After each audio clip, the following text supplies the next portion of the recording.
Welcome into this Tuesday edition of the Oxford Exxon podcast. Chase Parham, Neal, McCready, Clark Ford studio. Here coming up about 15 minutes, Carey Murdock, the publisher of SoonerScoop.joins. He'll talk some Oklahoma, some SEC realignment with us on the Raptors Music and Food Hotline. I want to host a bowl game. That's all I want to do. I want to put it only on our channel. On our YouTube channel, I want to host a bowl game.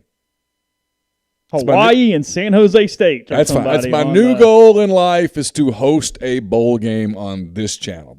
I'm gonna singularly focus on that. We always talk about like what's rich. Rich is when you just buy a bowl game for no real reason, right? Yeah. You just go, I want the bowl game. Yeah. And it's the Arizona Bowl. It's not. I mean, look, It's not good, but I mean, there are dumber ones. Maybe we could partner with Ryan Brown and them, and we could put it in Birmingham and call it the Magic City Bowl or something. I don't know. Well, we'd get like 30,000 people just because it's in Birmingham. Yeah. I mean, they like college football. They'll watch anybody. They'll watch anybody play. I mean, they'd put in there for like Hoover versus Vestavia. We could hand out all those damn koozies we got left over.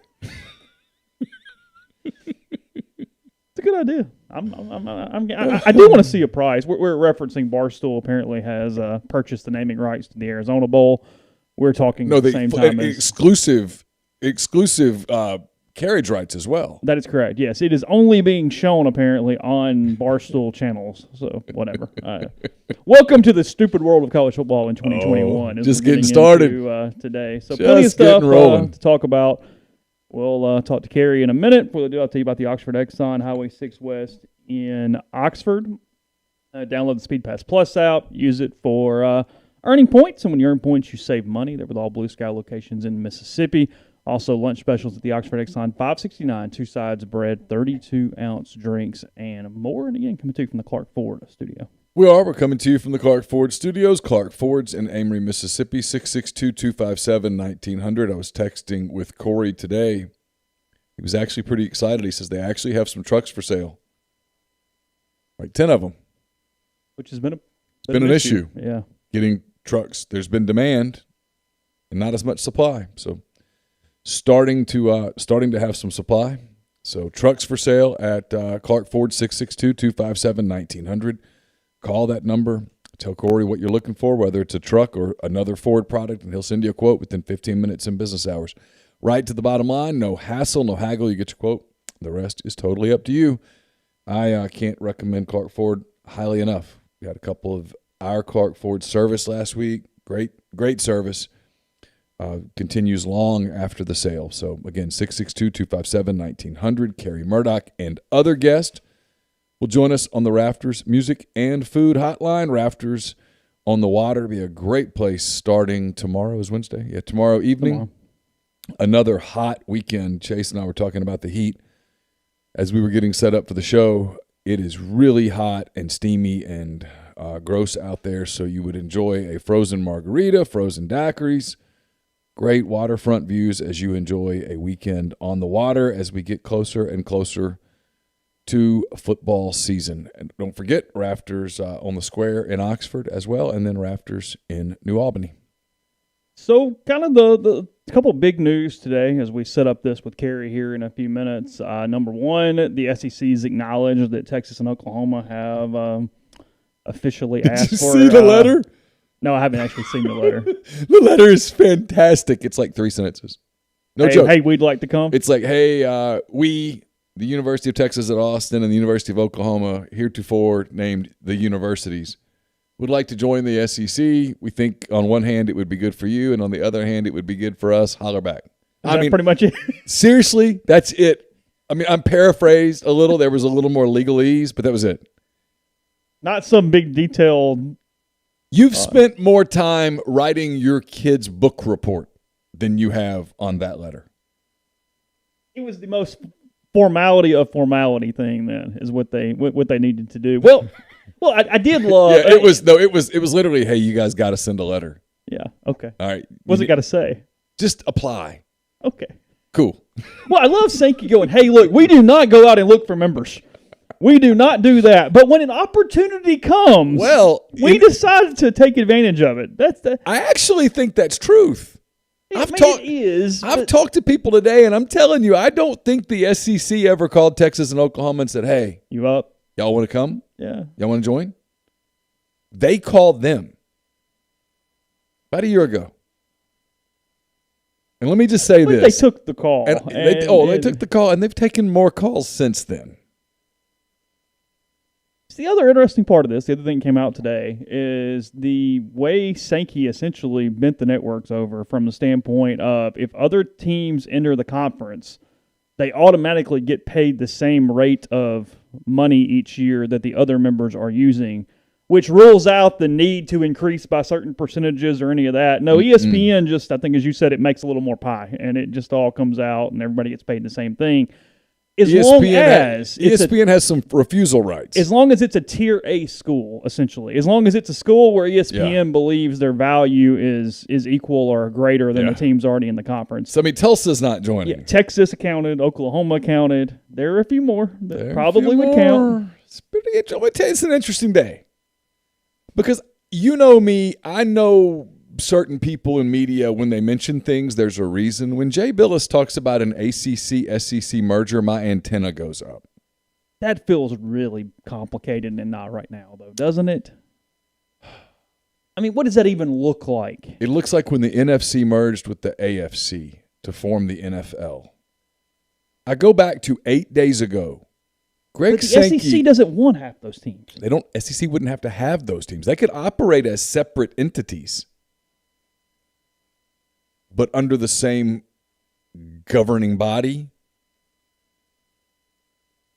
But you wouldn't want all your broadcast rights tied up in that. You might not have to have them all tied up. Because you don't care if Boston College is in your TV market. No. Syracuse. No. Nor do you want to get tied up in having to send your volleyball team to all those places all the time. But just keep in mind when Jay Billis says that, he didn't just make it up one day on ESPN. Well, of course not. That's all I'm trying to say. When people are like, what are you trying to say? They're going to merge? No. But I'm saying it's different than when Joe8712 on Twitter says it. When Jay Billis sits on ESPN, Jay Billis, who played at Duke and is super connected in ACC land. Almost as much as anybody. Yeah. Maybe more than anybody. Yeah. When Jay Billis says that, you go, ooh.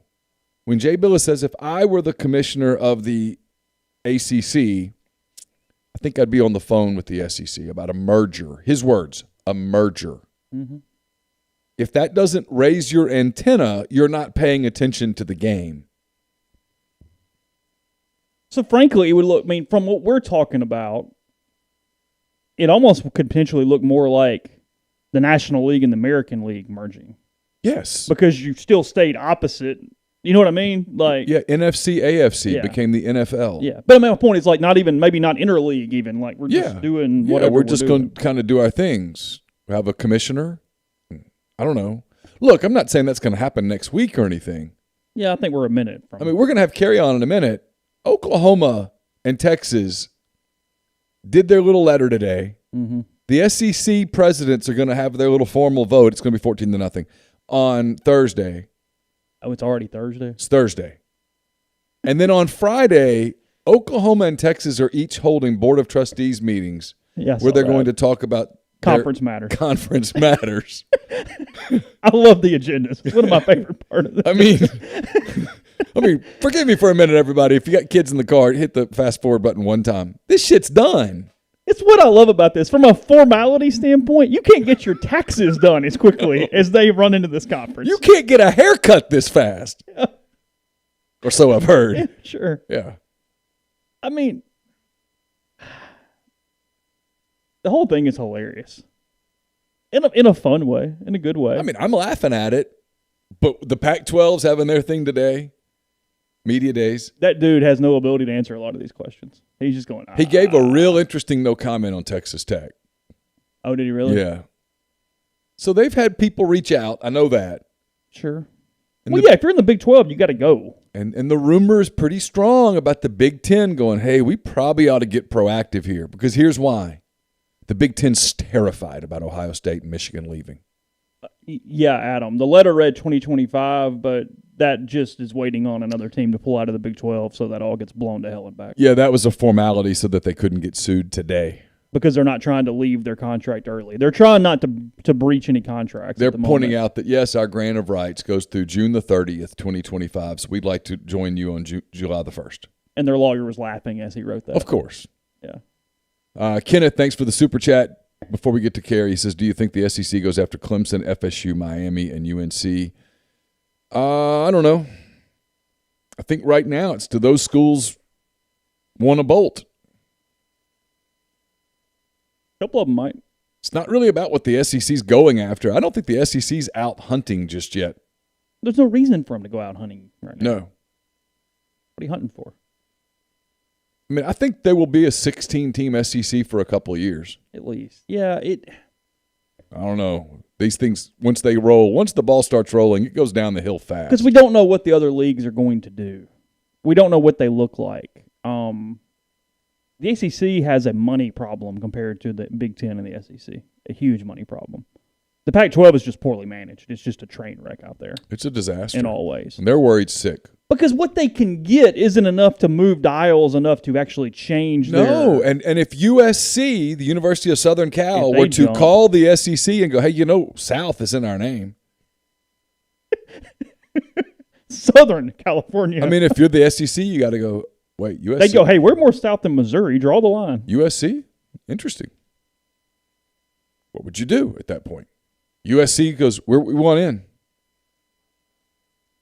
Now you now know it doesn't interfere with your pieces of pie. You just called ABC. They would count, yeah. You call Disney and go, hey, can you bake a bigger pie? Who's coming? USC? Yeah, sure. We'll throw some more ingredients in. They get their $43 million too. Sure. Yeah. Some pretty fascinating stuff out there, by the way, about just how big of a brand Texas is, just how big of a brand Oklahoma is. More than half of all the TV value of the Big 12 is tied up in those two teams. Yeah. We need to call Carey. We'll do that on the Raptors Music and Food Hotline now. Neal getting that started at the moment, I have a feeling. Yep, I'm about to do it. This little FaceTime thing, he doesn't like you when you – they don't like you to. While Neal's doing that, I'll tell you about Community Mortgage, Oxford, Memphis, Soto County, and Chattanooga. All earning and processing is done in Memphis. They're getting local underwriting and understands your market. A leader in condo financing, the float down option, and more. You can find Jason at 662-234-2704 or JLOWE at communitymtg.com.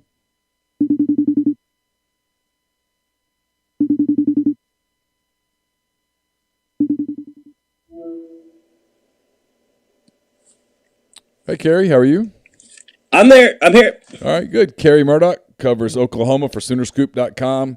Carey, you're live, by the way. Yeah, he knows. Just letting you know. Carey is one of the really. Am I not allowed to curse? Is that what you're telling me? We are not affiliated with the FCC in any way. So go ahead. Whatever I've already said one. Shit, yeah. I've already dropped one. Yeah. So we're all good. I thought we were going to FaceTime, which is a lot of angst for me.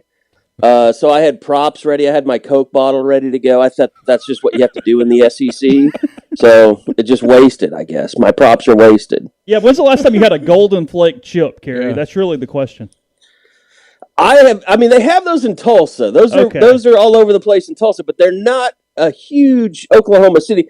I know former Oklahoma State coach Pat Jones has been a spokesperson for Golden Flake in the state. So he's the expert. I'll have to go get some free stuff from him, maybe.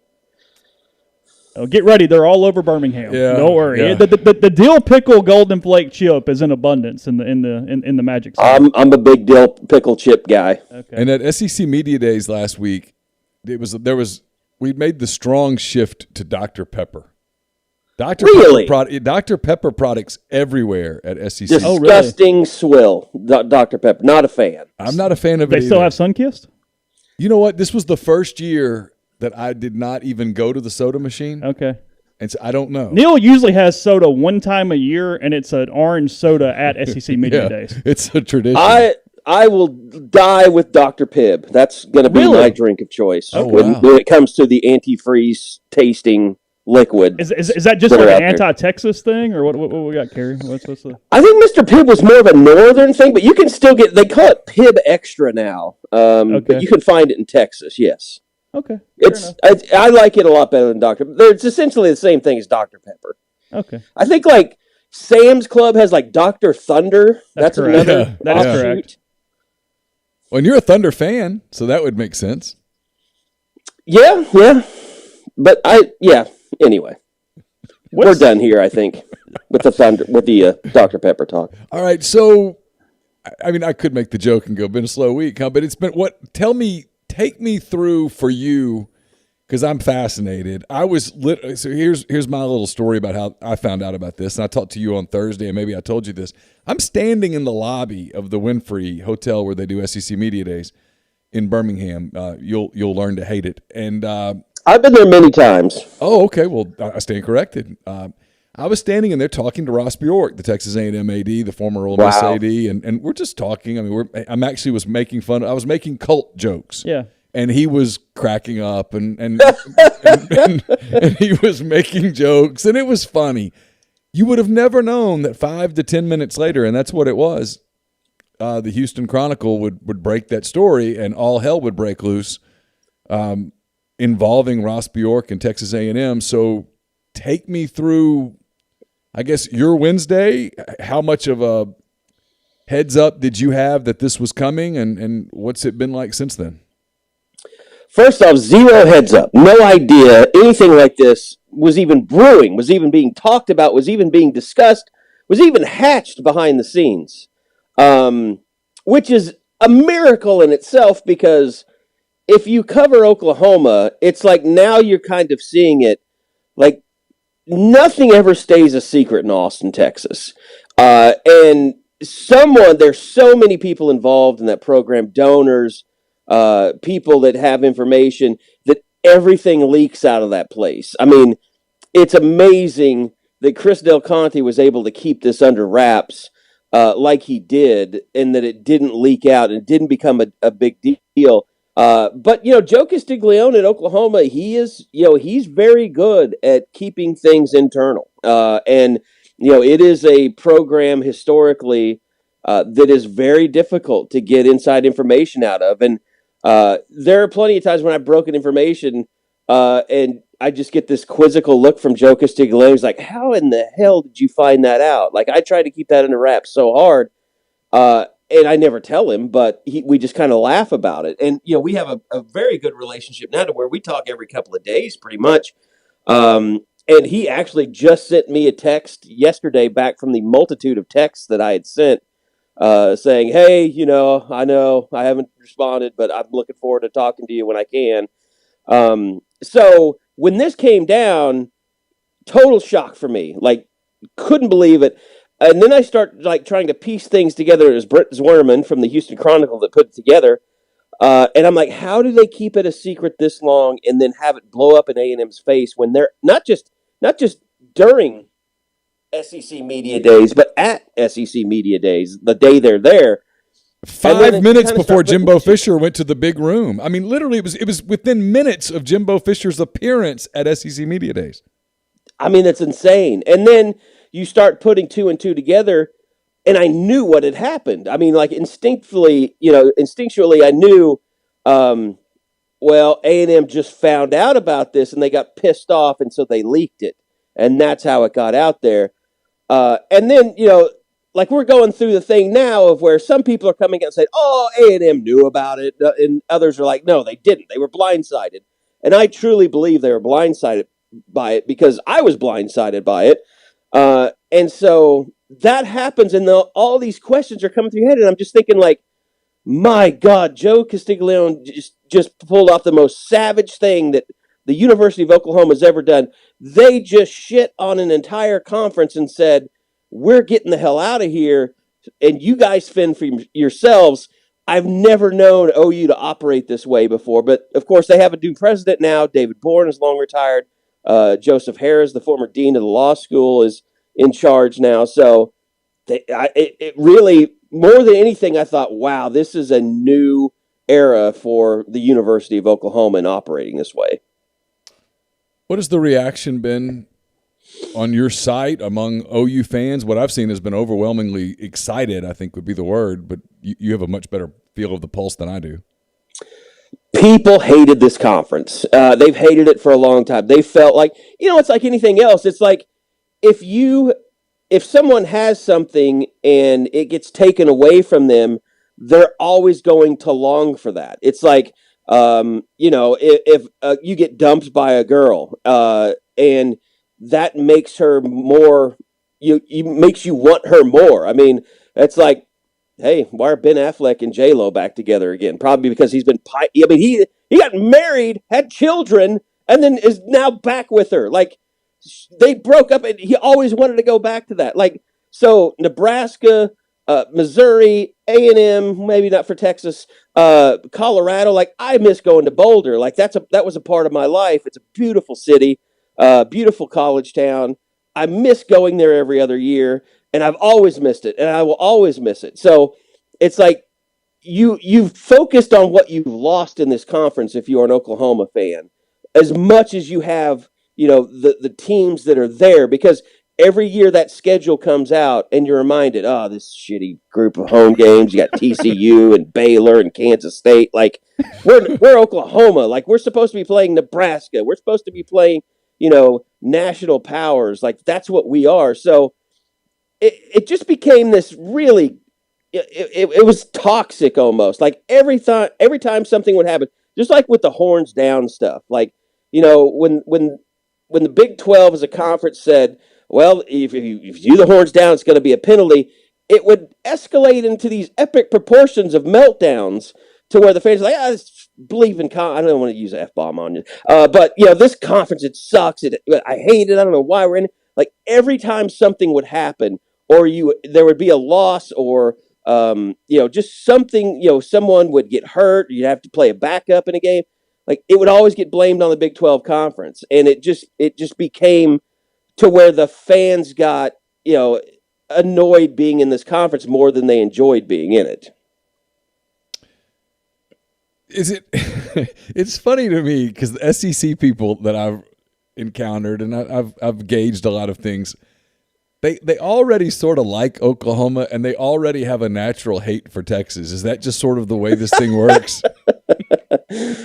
Yeah, I mean, I get it. I mean, Texas is going to do something to come off arrogant. I mean, they are. I mean, like, right now you're wondering, is Texas going to organize a way to buy themselves out of this before OU can buy themselves out of it? Like, that would be arrogant move number one, is for Texas to be like, well, we got our money. You guys figure it out.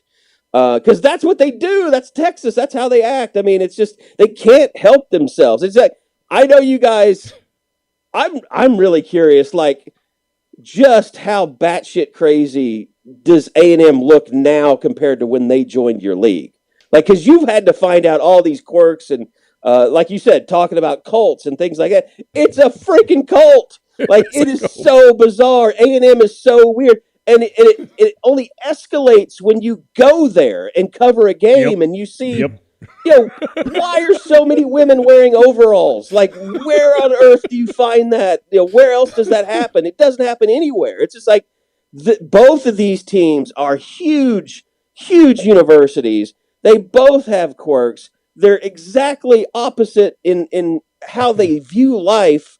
And it's just, I mean, it's a lot to take in. Both of them at the same time, it's a lot to take. Like, Oklahoma is so low maintenance compared to both of those schools.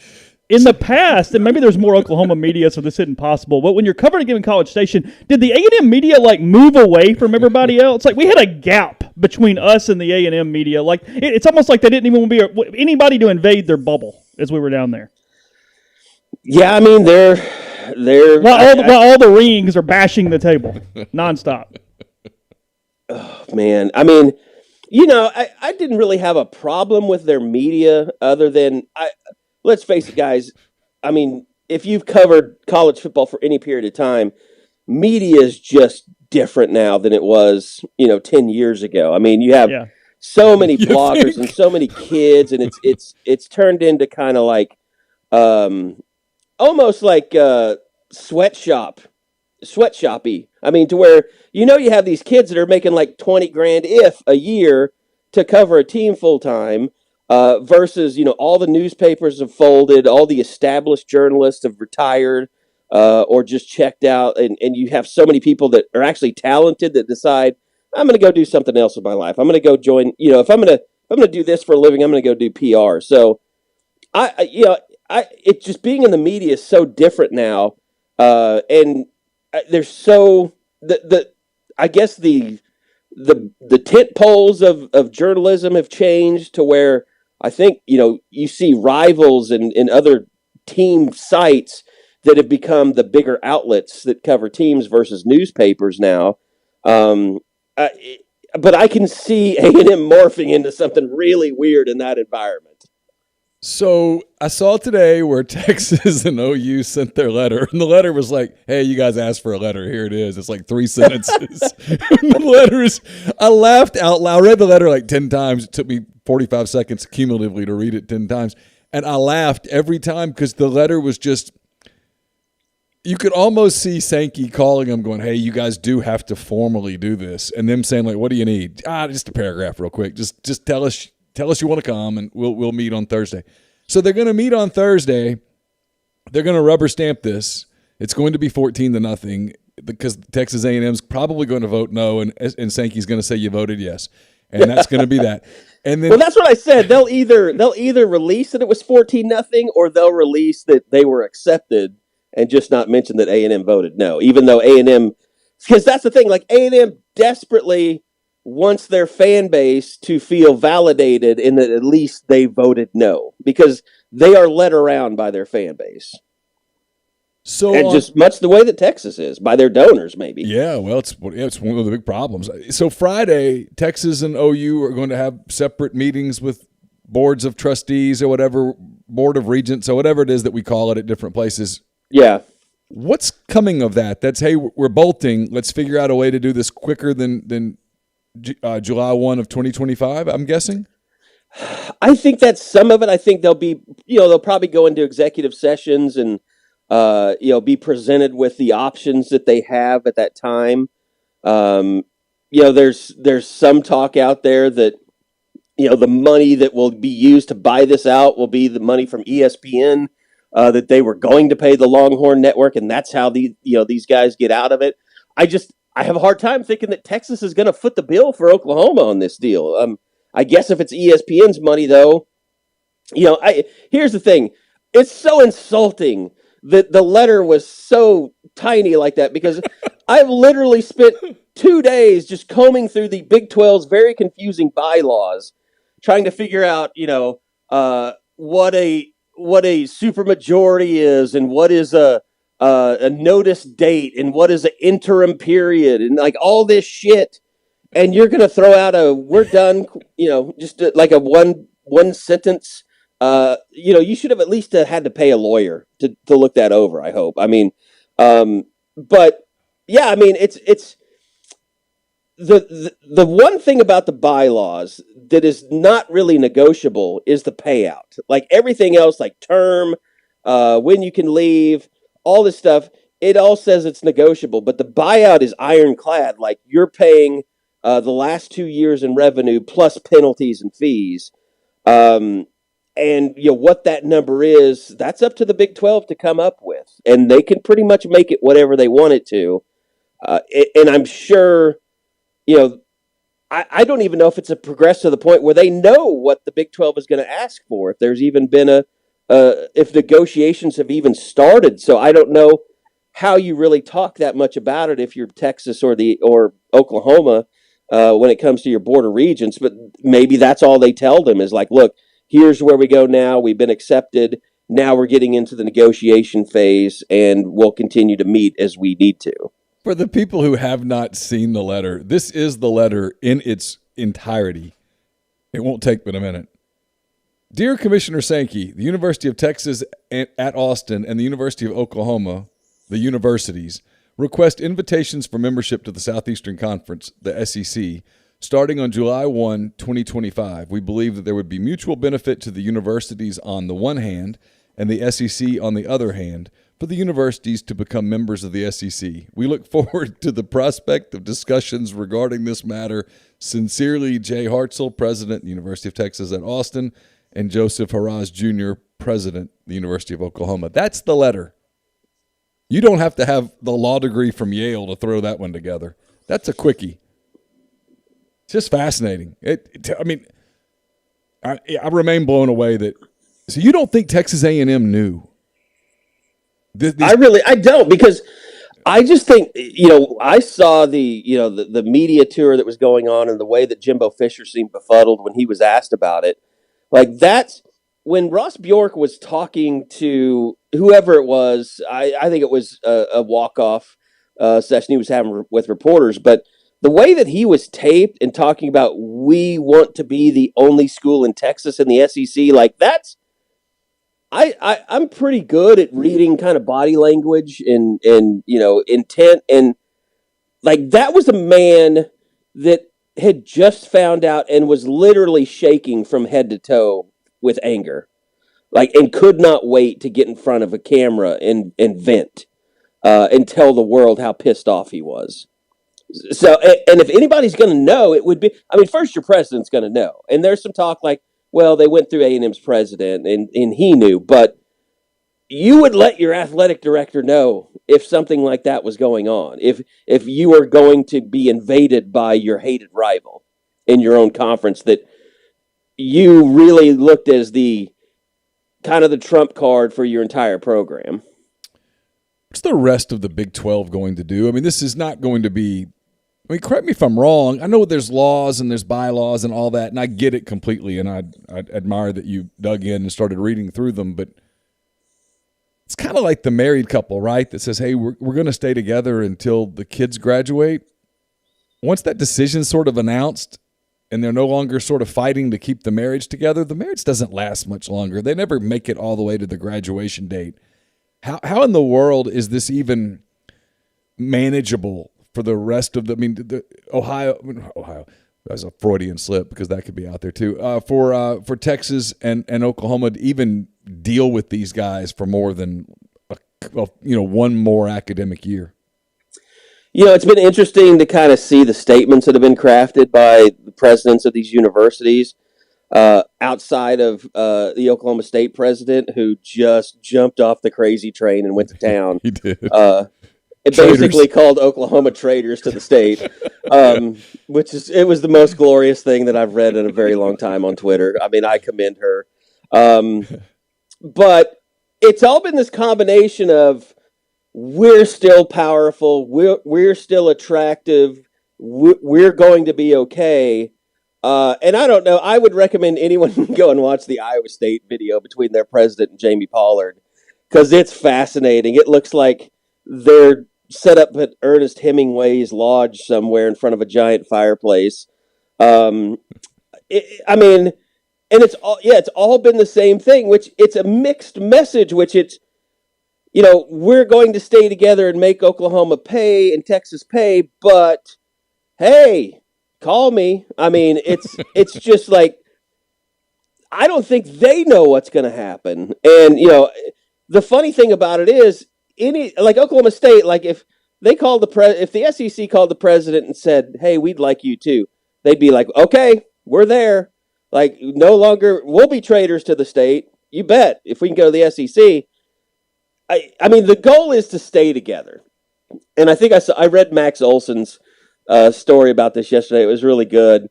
He was talking about how Oklahoma and Texas left the Big 12 on fire. They left it and it was on fire. And his kind of close was, are you going to pick up a fire extinguisher or a flamethrower to deal with the conference? Because no one knows and no one can trust each other if they're not out there working through back channels to try and get the hell out of the conference too. So it's made to fall apart at this point. And they have to have 6 of the 8 schools vote to dissolve the conference. But someone was asking me this yesterday, like, well, what happens if it gets to 2? And my thought, well, that's got to make the television contracts fall apart if you get below a certain number. Like, I would imagine Fox and ESPN, although I don't know how much of a shit ESPN gives, they have an expectation that, okay, Oklahoma and Texas have gone, you need to find 2 other teams to continue, getting paid by us to broadcast your football games, because you can't just have an 8-team league. So And on top of that, not to interrupt you, but I saw today someone had broken it down. It was one of the reputable media people who write about media, and I can't remember who. I sent it to myself, and I can't find it now, which is par for the course. Of the top 10 Big 12-related football games from a rating standpoint, only one did not involve Oklahoma or Texas. And most of them were Oklahoma versus Texas. I mean, it was like the only one of all time. The all Big 12 games? It was like over a 5-year period. It was like since 2016 or 2017 or whatever. There was one where Ohio State played Baylor, maybe. I don't know. That would have been Oklahoma played. Maybe in a bowl game that could have happened. Yeah, this was just programming that was involved in the Big 12's TV contract, and for the most part, it was just. Maybe it was Ohio State, TCU. I don't know. Something like that. But for the most part, it was just Oklahoma playing somebody. It was Texas, LSU, Texas, Oklahoma, another Texas, Oklahoma. It was Oklahoma versus Tennessee or somebody, and then it was another Texas, Oklahoma. It was ridiculous. And they basically looked at it and said it was like 63% of the Big 12 TV contract money was a direct result of Oklahoma's presence and Texas's presence.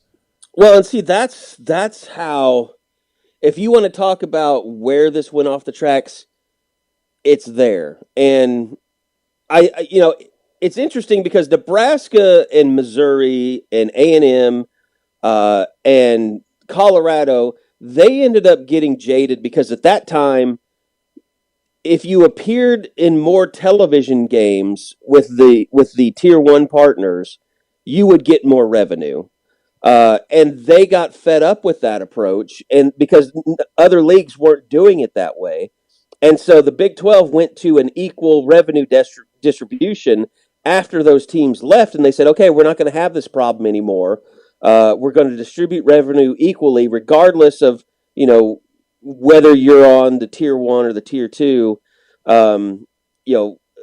television schedule. And so what happened was, what you just mentioned, Oklahoma heavily carried the load. Texas carried some of the load. And OU kept getting screwed because, for instance, Joe Castiglione went out and made a big deal to get, this is the 50th anniversary of what's called the Game of the Century between Nebraska and Oklahoma. Happened in 1971. I wasn't even born yet. And, Nebraska famously left the conference. They haven't played. And Joe Castiglione set up this matchup to honor the 50th anniversary. And it was expected it's going to be a great Saturday in Norman. It's going to be a celebration of the past. It'll be a celebration of this rivalry that was once great. People used to, the day after Thanksgiving, watch OU Nebraska. Like, that's what everybody across the country used to do 30 years ago. It was one of the most anticipated sporting events on the calendar for the entire year. For sure. And so here's the game. It's going to be, in your mind, you build up, it's going to be at night. The entire, college football will stand up and take notice. And because of the television contract, Fox got the game, and their biggest game is at 11 a.m. And everyone hates 11 a.m. It was supposed to be a big recruiting weekend, but you can't fly in kids from California and from other states because they have games on Friday nights, and they can't even get up to Norman for a big recruiting weekend. And so they announced at 11 a.m., and I don't know if you guys remember this, like Joe Castiglione went out of his way to put out a scathing statement about how disappointed he was in their television partners that they could not accommodate a better time slot for this game than 11 a.m. And the wheels were already in motion at that point, but that's exactly the kind of crap that Joe Castiglione, that OU fans were sick of being in the Big 12 conference. Well, I will forewarn you, you probably should tell your people that the SEC does a lot of this 11 a.m. stuff too, but it is not typically, maybe only once a year is it kind of a primetime game. It's usually a warm-up game, right? Yeah. Right. Yeah. Well, they have the problem is every time OU had their biggest games, they were at 11 a.m. Yeah, it's just ridiculous. Yeah, the SEC's got this 11 a.m. kick that comes on immediately on ESPN after game day. That's the one that better matchups will kind of get screwed on a little bit because there's some weeks where that's the number 2 time slot for the networks. Uh-huh. And it just kind of happens. I'm sure they want to kind of, kick the Fox around a little bit if they can by putting a decent game there. Yeah, for sure. But but they've had that 2:30 afternoon is the big slot, and then they've had a 6:30 or 6:45 slot that's been the other big slot. So they've done enough to pretty much accomplish. Like, you've never seen the last few years, Alabama, LSU don't play at 11 a.m. I mean, that game's been at night in prime time, and they've got more. And then supposedly, and I tend to believe this, with the New Deal, that clearly, whether Texas A&M was in on it or not, the people at Disney/ESPN knew damn well that Texas and Oklahoma were probably joining the SEC sooner rather than later, because the deal was incredibly friendly. But they're supposedly creating a lot more primetime opportunities for league games. Oh, really? Yeah. Yeah, I mean, like OU Texas every year, it's in the area of Dallas called Fair Park, which if you're around there at night, there's a good chance you get murdered. I mean, it's a terrible part of Dallas. But there's a reason they don't have night games. So everyone's used to that being either an 11 a.m. or a 2:30 kick. So, if ESPN comes in and that makes this, what used to be the CBS game of the week at 2:30, OU fans would love that. I mean, they love 2:30 because that gives you time to go out and get drunk at the fair before the game starts. Yeah, sure. Yeah, of course. By the way, and I would definitely recommend anyone. I mean, I know, Neal, we've talked about, our fans are excited about, and our subscribers are excited about, checking out the Grove, and everybody's heard about that. They know it's a big deal. They want to see it. Drinking a beer out of a wax paper cup at the state fair is one of the best tasting beers that you'll ever have in your life. Well, I told you this. My daughter looked at Oklahoma, and I think had I not screwed up the trip and said, hey, we could break up the trip, we could stop in Fayetteville on the way, I actually believe Campbell would be getting ready for her junior year at OU right now. And there's a part of me that remains a little disappointed that did not happen. So you blame yourself a little bit. Oh, it's totally my fault, because it was me thinking we could break the drive up. Had you not just done an Oklahoma trip? Had we just gone to Oklahoma, I'm literally convinced that she's at OU today. But you let her see Fayetteville first, get a little tired. She saw Fayetteville first, and Fayetteville's really pretty, and it reminded her of Oxford a little bit, I think, in some ways. And they're both great towns. Yeah, Fayetteville's a great town. Yeah, it's a great town. I mean, yeah, that's the secret, other than one Their or two. Their cops are really fast. They can chase down quarterbacks. Yeah, that's where Baker was, right? Yes, that's where Baker got arrested, yeah. That's right. I remember that. So you talk about the fans. What are the places that the fans are excited about in the league? I mean, I think everywhere, it's like, and I don't know, like, when you've been places when you're younger, like, everybody's kind of, there's been, like, renewal at just about everywhere you've been, but I still wonder, like, is Starkville like Stillwater in the 80s? Like, did they just never improve anything there? Yes. Because all I remember about, I loved watching Mississippi State baseball growing up. But I always remember those chain link fences in the outfield. For me, like, that's Starkville. In my brain, like, Starkville is a bunch of chain link fences. And I know it's not that way anymore. They did fix up the baseball stadium. The baseball stadium is phenomenal. It's really nice. We'll give them that. Part of their problem is that to get to their campus and to get to the things, you don't see the part of town they've actually kind of revitalized a little bit. You just see really? Interstate coming in and pasture. So unless you're like really taking a tour through the town, you don't see anything else. It all looks still like the 80s, coming into town and seeing whatever you have to see to get there. But yeah, I mean, a lot of OU fans have been to Tuscaloosa. The stadium has really been upgraded since they've been there back in the early 2000s. I guess I've been to just about everywhere, but I think one place that I think we've heard more than anything that you got to go there is Athens. I've heard Athens is just an unbelievable place on game days. Athens is it's good. Athens is a hell of a party on game day. It's. And of course, I'm maybe one of the biggest REM fans in the world, and I've never been to Athens, which is I will love to go there. Yeah, you'll love Athens. I think Columbia, not Missouri, but South Carolina can be underrated. You can have a pretty fun weekend in Columbia. I have a pretty good time everywhere, but Gainesville, Tuscaloosa, those are the worst two. Gainesville for me. does nothing for me, and Tuscaloosa doesn't either. Yeah, Gainesville, I mean, I've never been on their campus, but it just seems like it's so, disjointed from everything else. Like Tallahassee was pretty cool when OU played there. Although, not really a whole lot to it. But I imagine that's kind of what Gainesville is like a little bit. So I'm curious. Probably some bars that, most of the students hang out at, about 2 or 3 or something, and the rest of town's probably underwhelming. That's my guess. So I'm curious, you've covered this kind of stuff a long time. You're connected far outside of Norman, Oklahoma. When you hear these rumblings from people about, hey, the SEC's probably not done yet, and Jay Billis talks about an ACC-SEC merger, and Greg McElroy talks on his show in Birmingham about he just gets this sense that it's not done yet, almost kind of with a wink and a nod. And you hear the rumblings that Ohio State and Michigan are still pretty pissed off with the way that the Big Ten handled COVID. There's all this stuff going on. Does your antenna go up the way mine sort of does, where you're like, man, I don't know that I necessarily think something's going to happen, but I'm not ready to rule it out.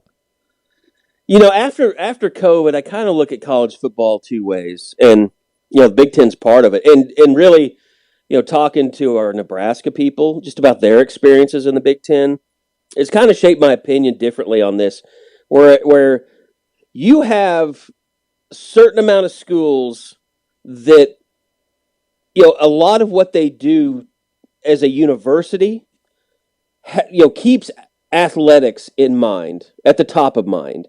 You have other schools and universities where athletics are just a small part of who they are. And, I'm thinking like Pac-12, although, USC would be an outlier. Oregon would be an outlier. Big Ten has a lot of those universities.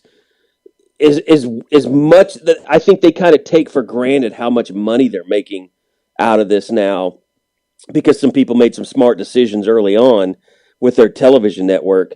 But, things with the way, cable and cord cutting and stuff is going, who knows if the Big Ten is going to continue to reap the benefits financially that they have. And if they don't, they're going to look a lot like the Pac-12, which is a collection of schools that don't really care enough about sports to be forward-thinking and could get left in the dust. And I think the SEC is the one conference with presidents that actually allow leadership to push them forward. I mean, the Big 12 and Bob Bowlesby, that's why the Big 12's dying, is because they've had Bob Bowlesby as their commissioner, and he didn't do jack squat. He just he did allow them to play football, but that's because, the presidents in Oklahoma and Texas and everywhere else, let's face it, in this part of the country, you were going to play football through COVID. You had people that still wouldn't wear masks when it was mandated in Norman. And Norman's probably the most liberal city in the entire state of Oklahoma. So they were going to play football, but it just, it just means more moniker is funny, but it's also true.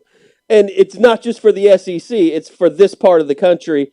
It's for anyone that grew up, Columbus, Ohio, you could transplant that place into the South. Those people are insane, and They love their football. It's just when you have schools that are athletics driven, they're going to start congregating together, and I think that's what we're seeing. And the schools that aren't, they're just not even really paying attention. It's why when people start dropping, I know we've kept you really long, and I apologize. It's why when I got nothing. Our people, trust me. I would rather do this than read through bylaws. My brain is scrambled after the last 4 or 5 days. Yeah, I've discovered a long time ago that I'm just not smart enough to necessarily dive too deep into the legal stuff, because you can just get lost. I've been plugged in for so long, I forgot how much I hate people on Twitter. Like, that's where I am right now. And and it's not like the people that, follow me. It's like the jackholes that have to jump. Like the people that don't read Twitter for 3 days and then all of a sudden come on and start wanting to fight you over something you said 3 days ago. I think I should be able to murder that person. I think that should be legal. I have no problem with that. I think it's fair game. What I was going to say was, are you a muter or a blocker? Just curious. Yeah, more of a muter. Okay. And the other thing is, like, damn it, will you just learn how to take people out of your conversations? If you're going to fight someone in my mentions, please take me out. Like, learn how to take me out of the conversation. I'm not fighting. I don't give a shit, buddy. I don't give a shit about your opinion.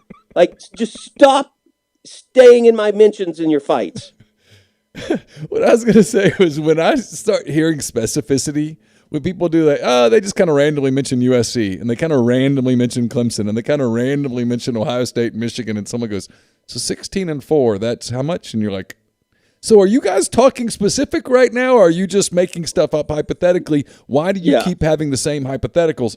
When they keep having the same hypotheticals, I get alerted a little bit. And, like, I know what everybody says about Clemson can't get out of the ACC. They've granted their rights for 12 more years, and it's going to be $100 million or whatever. And I just, every attorney I've ever talked to about contract law has always said, contracts are a problem, but there's always a way out. And I just go, I just kind of think, if you're the SEC right now and you're Greg Sankey and you're kind of going in for the kill, isn't that sort of how you would go for the kill? You'd take you just took the two big name free agents and signed them both, Oklahoma and Texas. Wouldn't you just go get the one on the West Coast that really has national pull? Go get the one on the ACC that people in this part of the country are interested in, and then go to the Big Ten and just take the names?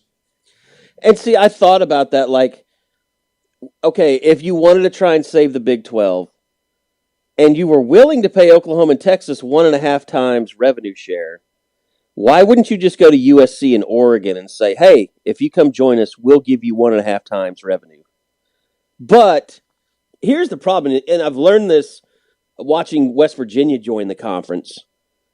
Dude, there's just no way to make that work with college kids. I mean, it's just the travel involved, how much that takes out of you. And I know football's 12 games a year. But when you have back-to-back weeks of flying out to Austin and then flying out to Lubbock, and you're in West Virginia, that is, I mean, you have no shot. Like, at some point, you need to keep it somewhat regionalized with college conferences. I don't believe a national, with kids that are in college, with all the things that they have to do. And it's always, you guys know this, like, how little time a college athlete has in the day. It's just like with the name, image, likeness stuff. We've kind of bandied about how do we do this? How do we make that work with the limited time that these kids have, where it's worth our while, it's worth their while. Like, they just don't have a lot of time in the day because their schedules are so between lifting and practice and classes and study halls, and just fucking eating. I mean, sorry. It's just like to ask that kid to then fly across the country on the weekends and take that much more out of him. It doesn't work. I mean, if it works for professional athletes, it doesn't work for college kids. I don't think it can be done. And I don't think teams can play at a high level if they're doing that. I think you're right. And I know what you're saying is exactly right. There's just something about the conversations that I've had here in the last 48 hours that I can't get some of this out of my head. It feels like seismic shift. I don't know how much attention. It's a sea change for sure. I don't know how much attention you were paying to it, but Ross Dellinger a week ago yesterday, the Monday of the kickoff to SEC Media Days, has this sit down essentially with Sankey, the SEC commissioner, where he's just blowing up Mark Emmert. He's just destroying the NCAA, and I thought. And Chase said this right away, boy, that feels like that was intentional. And turns out it was. Yeah, I mean, I really think that that's the next thing. I mean, as much as conference realignment, who the hell knows what happens with Ohio State and Michigan? I mean, I think that's a possibility. I mean, I do. And I think the Big Ten would have, very little resistance to do anything about it. But the next big thing is, when does college football split off from the NCAA? Because it's just funny because you keep coming against these things. It's like, you had the BCS and everybody was like, this is bullshit. We need better than this. And so then they get the playoff and they're like, this is bullshit. We need more than 4 teams. And so they're going to 12. It's like, no matter what bar you set, for some reason in college sports, I mean, it's like the athletes should get paid more. Okay, well they get the cost of attendance, and like that's not enough. They should be able to make money off the name. Like it just keeps going. Like when does it stop? When is anyone happy? When do we just stop and say, these are college kids. It's not a professional league. And I know there are plenty of people, old men yelling at clouds about that right now, but it's like no one is ever satisfied.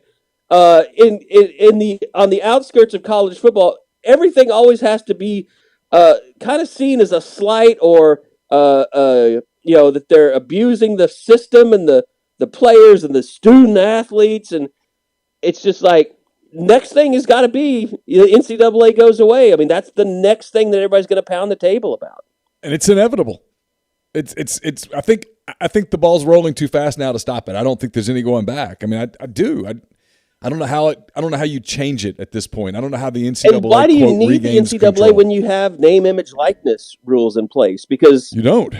I mean, the only real purpose the NCAA served was to keep people from cheating, which they didn't do that at all either. So, it was just what do they call that?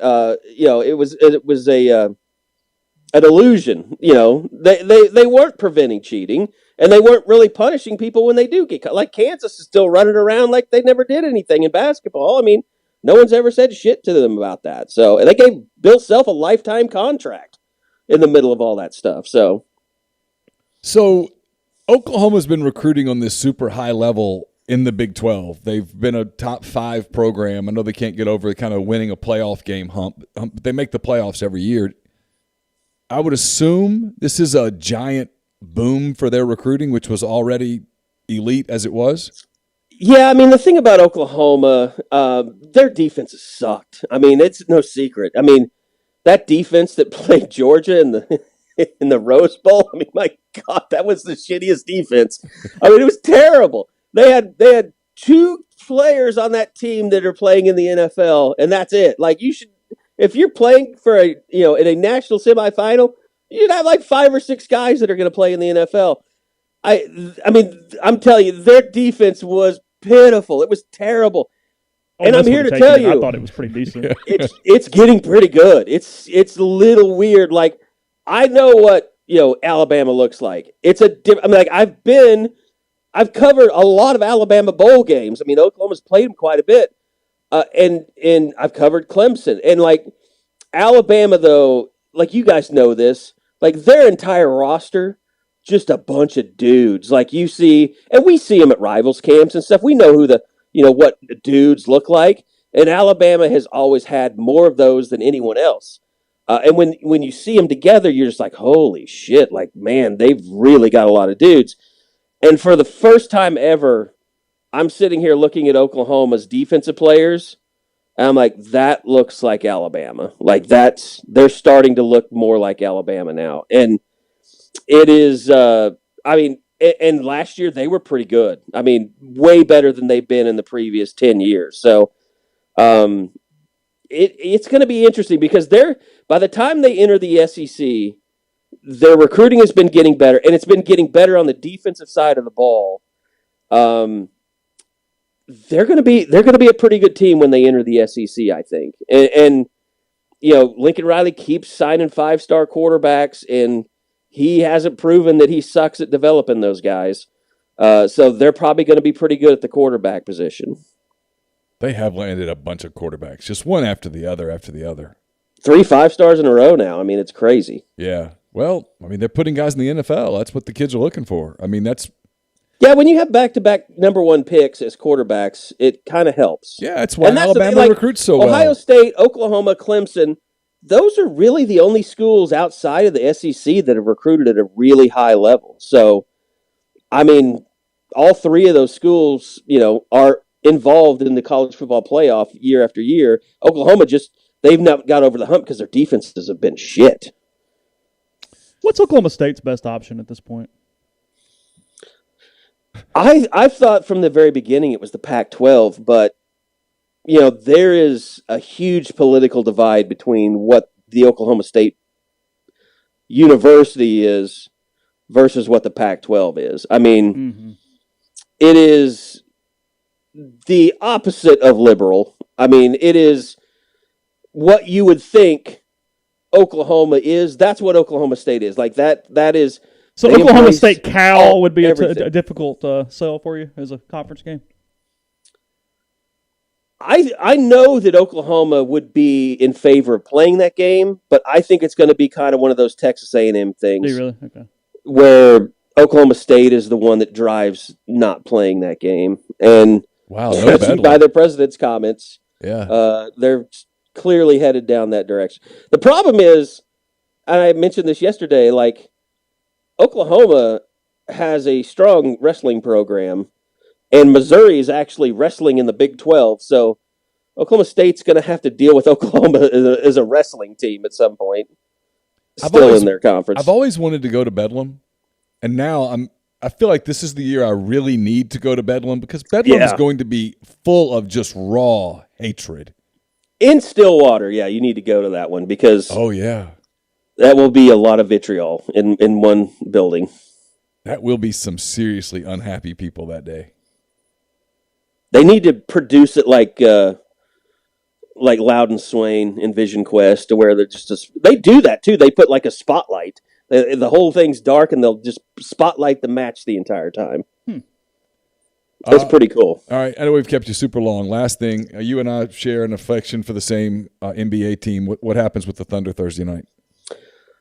Oh, how about the Shai Gilgeous rumors, huh? I mean, I don't buy them at all.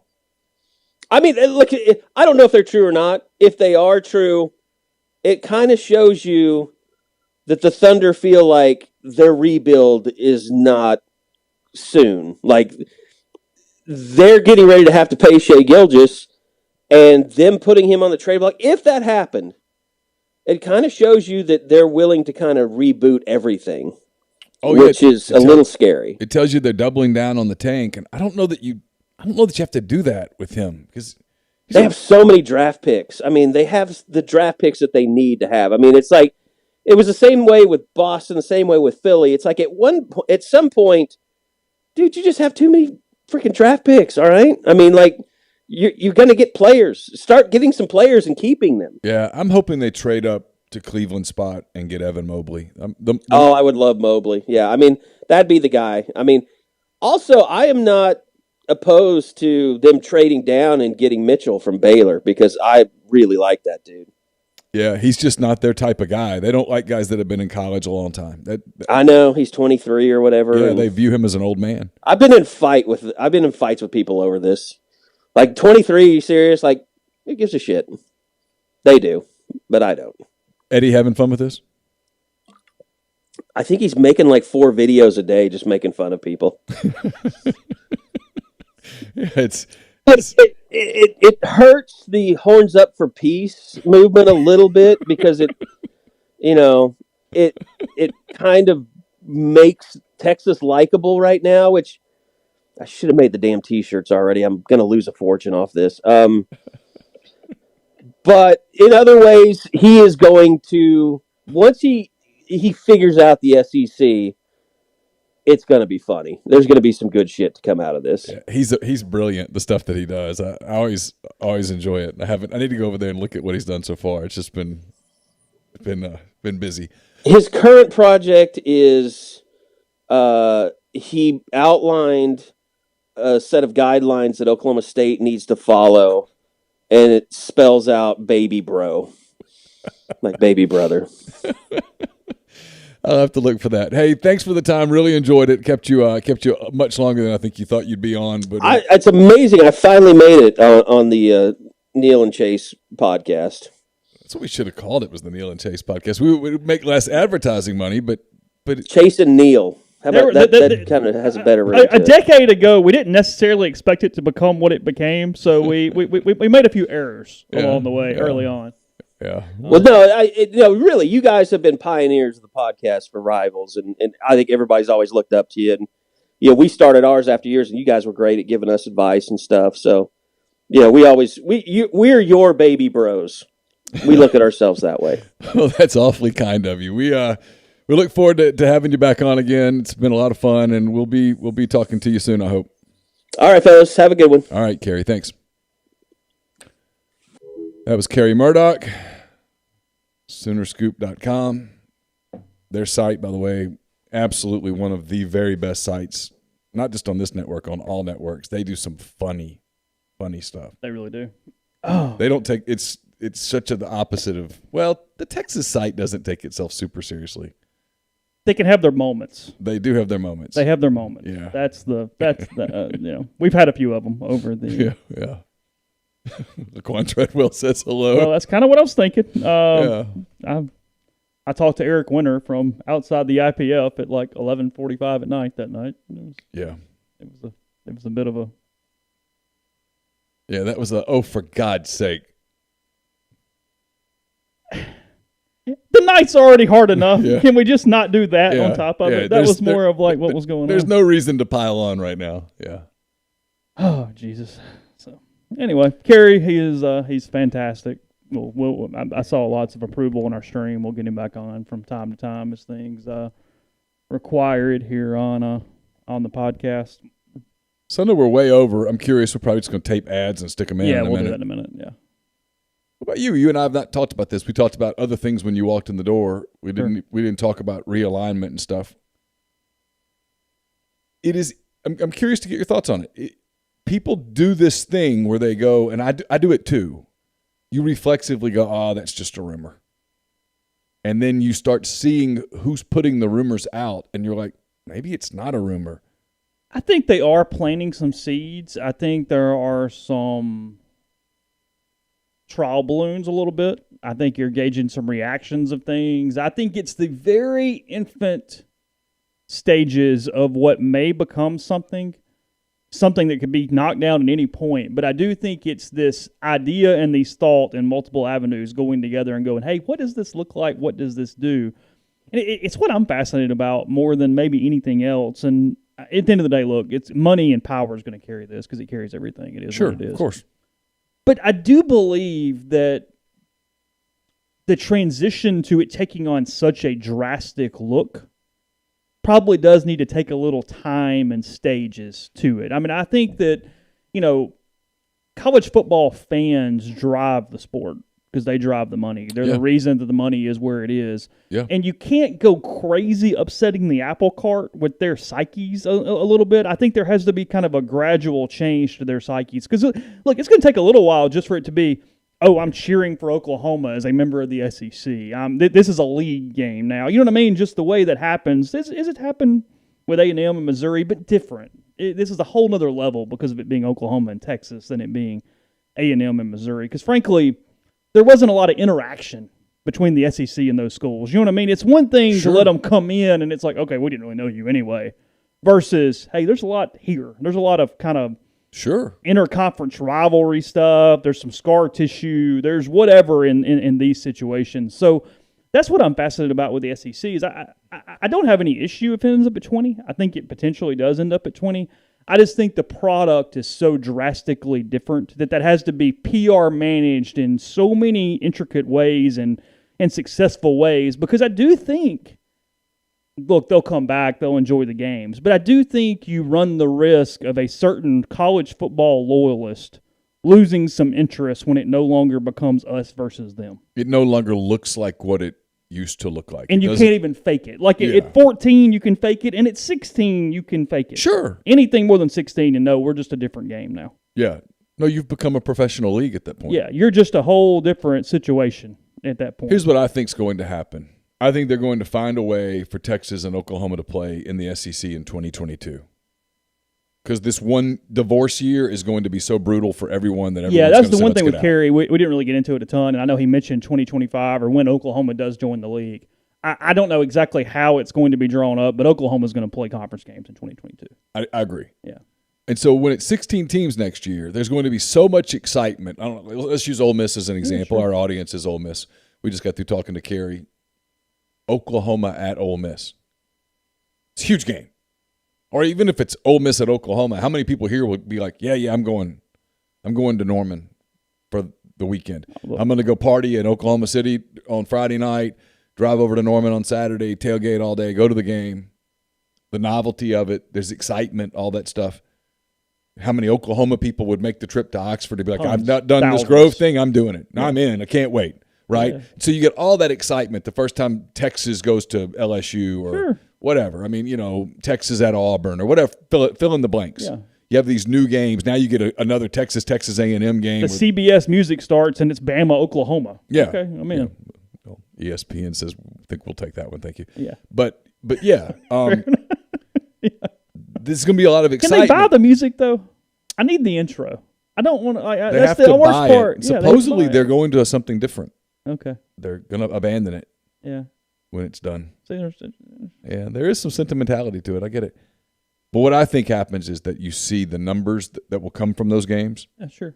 Where there's just this overall excitement that gets pumped back into the sport, into the conference. And I think you're going to see that's when what goes from a feeler from USC or Clemson or whoever, they go, hey, look, this isn't working. Yeah, I completely get it. There's just such a regionality to college football that even with Clemson, you go, okay. But there's a large segment of the SEC fan base that would have a really hard sell with the Ohio State, the Michigan, the SC being in the league. Oh, I totally get it. No, I get it completely. Yeah. Good. Where you're like, how is Ann Arbor, Michigan? How's Detroit the SEC? Yeah. We've hated them for generations. They're no longer at our table. But we're here now. Yeah, no, I agree. Columbia, Missouri is not the Southeast. But again, they were irrelevant. That's my point. You've already got preconceived notions about certain programs. Ohio State, SC, Michigan are three of those. Notre Dame is one of those. Yeah. Missouri they were just a tree that fell in the woods. Nobody gave a shit. Yeah. And A&M to a point. It's like, okay, fine, whatever. Yeah, at the time, people were like, Texas A&M. Okay. You can't get Texas, so you're going to take Texas A&M? Mm-hmm. I don't know. I'm fascinated to see where it goes, but I think it does stick at 16 for a little while. 16 feels very palatable, feels good. That's what I think, too. I think 16 for at least a few years. Mm-hmm. And then who knows what the future holds. But yeah, said this for a while now, that everyone should probably stop underestimating Greg Sankey at this point. Oh, no. He's been some Mike Slav type moves here recently. So, I mean, I know the first one, as I say here, going to be embattled in a lot of different things. But one of the reasons why, other than recruiting footprint, obsessive fan bases, the SEC hitting on 3 straight commissioners like they have with Rory Kramer and Mike Slav and Greg Sankey. Yeah. You're talking about a long history of making a lot of correct moves to do so many good things to build the SEC into the power that it is today. I mean, Rory Kramer brought up, he's the one that came up with the SEC championship game back in the day. Nobody else was doing that. I mean, there's lots of things here where they've been innovative and got things done. Well, we're today the only sports entity more powerful than the SEC is the NFL. Yeah. That's it. The NFL's the unquestioned king. They just sit up on a throne and nobody even pays attention. No. Oh, SEC's number 2. Couple. The SEC is more powerful than the NBA or any other professional sports league other than the NFL. 553 miles from Vaught Hemingway to OU. I've done the drive. It's a long drive. I did do it on the way back from OU that day. Left, told Carson and Campbell, I'm like, we're not stopping unless you have to stop. Yeah. And they both fell asleep, and I made it in 8 hours even. Did you really? Norman to Oxford. You flew. Oh, I was moving. Yeah. All right, back to another podcast tomorrow. I'm sure something will happen between now and then, and we'll discuss that as well as more. Probably some more guests coming up through the week as well on the Rafters Music and Food Hotline. So can't thank Carey Murdock enough for joining us today. Hope you guys have a wonderful afternoon. Stay cool because there's another heat advisory in the Oxford area. It's quite warm outside, and we'll talk to you again tomorrow.